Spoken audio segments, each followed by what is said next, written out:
Welcome to Brea Talks, bringing you straightforward, accessible content from industry leaders and experts with no agendas or decisions to make. Just important topics affecting all of us and how they specifically apply to Brea. We'll clear out the noise, debunk myths, and give helpful, concise information. So now we invite you to listen in as Brea Talks.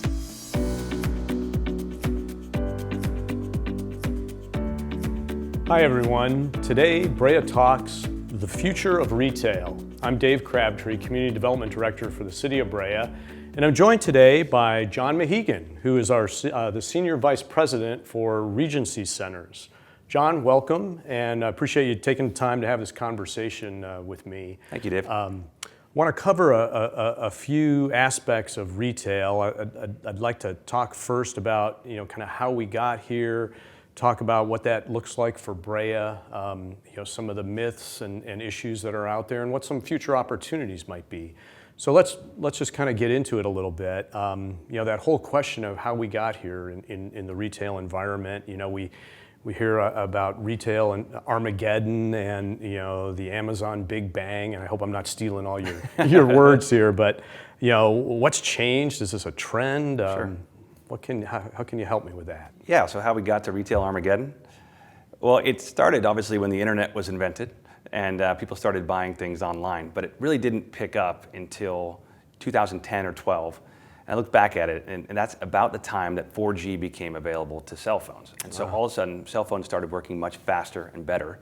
And the interface became, overnight, very simple to sit on your couch and buy anything and have it delivered the next day.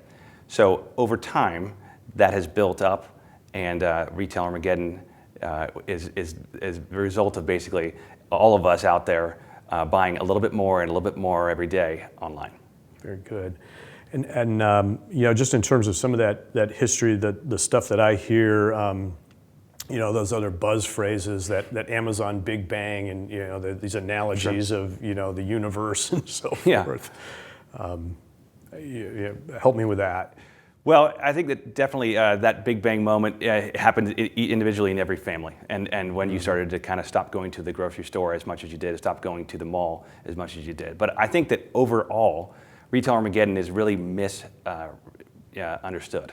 And it's definitely misreported about what it actually means and what it is. And what I think it means is in our opinion, is that people are shopping differently. But that's not anything new for retail. That's something that these trends come and go. Mm-hmm. But I think that the internet sales are taking a bite out of a lot of retailers, but certain retailers and tenants that we have in our portfolio aren't affected at all. In fact, they're thriving because they have an ability to use an omni-channel, which allows them to have a store and an internet presence and use social media to actually raise their awareness and increase their sales. I've heard that term, omni-channel, Yeah. and I know I see now some of the folks, and we'll talk about opportunities, but just while you mentioned that, you see some of these names now doing brick and mortar. Sure. that we haven't seen, that were more associated with the internet. So they really do need both, or some of them are finding that they do. Absolutely, and the biggest one is Amazon. I mean, they bought Whole Foods for a reason, to have a brick and mortar presence.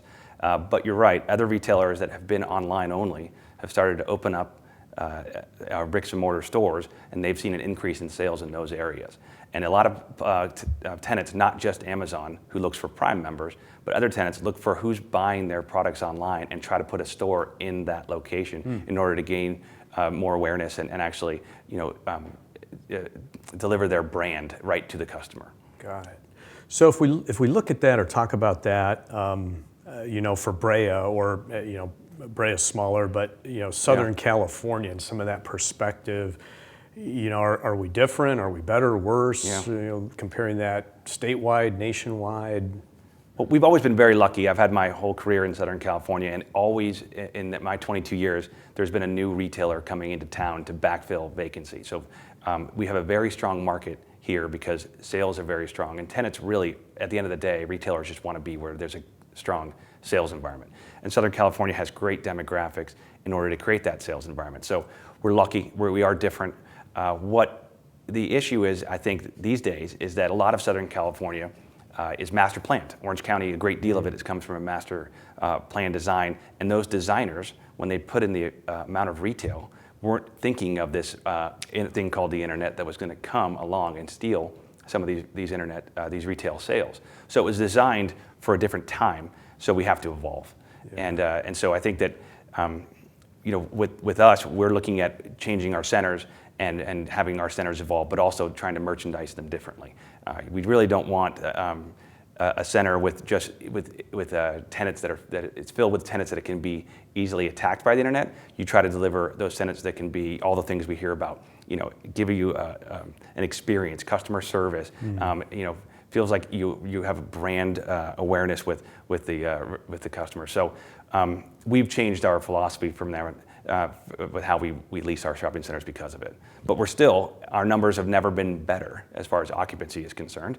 We have people that want to be in our shopping centers because we have neighborhood centers for the most part across the country.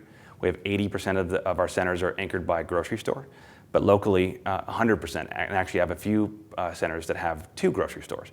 And people are still doing a lot of their grocery shopping, majority of their grocery shopping in person. The sales for our grocery stores, for the most part, are up, and traffic is up, and we have retailers that want to be next to those grocery stores because of that reason. Very good. A couple of things you said, and it takes me to wondering about demographics and generational stuff. We hear about baby boomers, we hear about millennials, we hear about generalizations about those, and I'm wondering, for folks like myself, my colleagues that are in the development world for a local government, what kind of things do we need to be aware of and conscious of to help secure the fiscal future of the city, from that perspective, and for your industry, what you see and things that you've got to do? Yeah, well, on millennials and baby boomers, there's a lot of talk about how different they are, and they are. But because their age is different. But if you look at the stats, they actually shop fairly consistently with each other. They both want good brand. They both want customer service. Millennials are obviously better at technology than baby boomers, but that can be said for every young generation in the history of man. So, but as far as cities are concerned, I think that the smart cities and are being proactive in trying to get at some of their retail that, frankly, had that bite taken out of them by the internet and is not going to recover. And as I said before, what these tenants are looking for is a retail sales environment, and that means people. So what they look for, and we quote all the time, is what's the density around the site, how many people work around the site, and what do those people make? And those 3 things, it's basically it starts as simple as that. That determines whether or not a retailer wants to be in your city. And like I said, with the master plan nature of Orange County, what every city needs is more people. Yeah. Okay. If they want more retail. Well, and you've touched on a few things for me that are some of those myths that are out there, or problems or issues. But one of the myths, we'll hear from some are, retail's dead. You don't need to, build anymore. And perhaps there's some wisdom in maybe there's new or different retail to build, but. Talk a little bit about some of the things that you might hear on the street that are just not true, or things that we should be aware of. Well, you do hear that we don't need any more retail, and I don't think that's true. What we need is the right kind of retail. We don't need miles and miles of strip centers that go on forever that all basically offer the same thing. But what we need are communities that the number one things that office tenants want and that residents want are amenities, and that's the retail. And so we need the right retail in the right places. But we also hear a lot of these myths. I think it's a big myth. Maybe this is self-serving as a landlord, but that you hear in the paper, oh, they lost their lease, and they the landlord is being greedy, and when is the landlord going to get it that there's a retail problem going on? And trust me, we get it. We are very aware. We watch every one of our centers, and I would say every landlord is focused on keeping occupancy up. What's the reality is that people are shopping less at their favorite restaurant or their favorite store, and so it's not necessarily the landlord that's doing it. It's the world that we live in today that's taken an old concept and that just can't survive in today's retail environment, and they're not doing well. And I say it a lot at friends' houses when they complain about one of those tenants going out of business. I say, "When was the last time you were there?" and they don't like that question because the answer is not. It's been a long time. Yeah. So. For the most part, though, we're really trying to keep our occupancy high. When you have a healthy, vibrant environment at your shopping center, everybody benefits. A grocery store doing great sales benefits the nail salon. People coming to get their nails benefits the grocery store. You know, one of the things we grapple with as arbiters of land use and retail environments in a semi-suburban setting is parking. Sure. And there's something that is arguably changing out there, but you know, what are we to be aware of as planners and you guys as retailers or management of properties? What's new and different on the parking front? And do you have the exact formula now? Or I wish I did. Yeah. I think parking is one of those things that we, in retail, I say a lot, it's not location, location, location, it's location, location, parking. And I think because it so much determines about what kind of tenants we can get, how much we can build, and every tenant is very focused on where their customers are going to park. And I would say, though, that back to the millennials versus baby boomers, that is a difference. They're not as focused on the parking. And for the first time, we're going to community meetings, and we're hearing from mostly millennials, well, we think you're building too much parking. And that is, for us, that is, we haven't heard it before. It's unusual because we've heard so many times that there's not enough.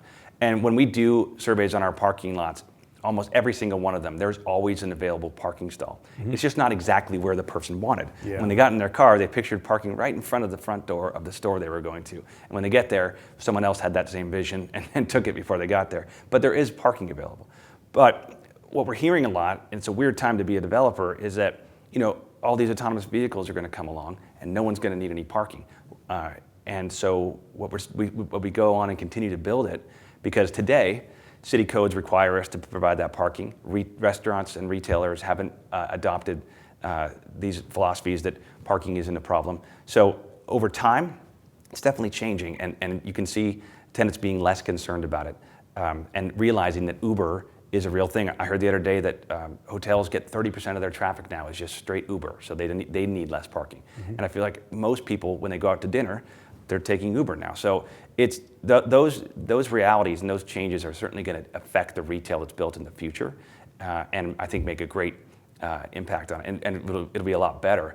But these autonomous vehicles that we're all talking about are still going to have to park somewhere. They can't forever go anywhere. So there's going to be a much reduced parking code, in my opinion, but we're just not there yet. And I can't wait. As a commuter, I'm ready. As a commuter and a retail developer, I'm ready for it. But we're not there yet.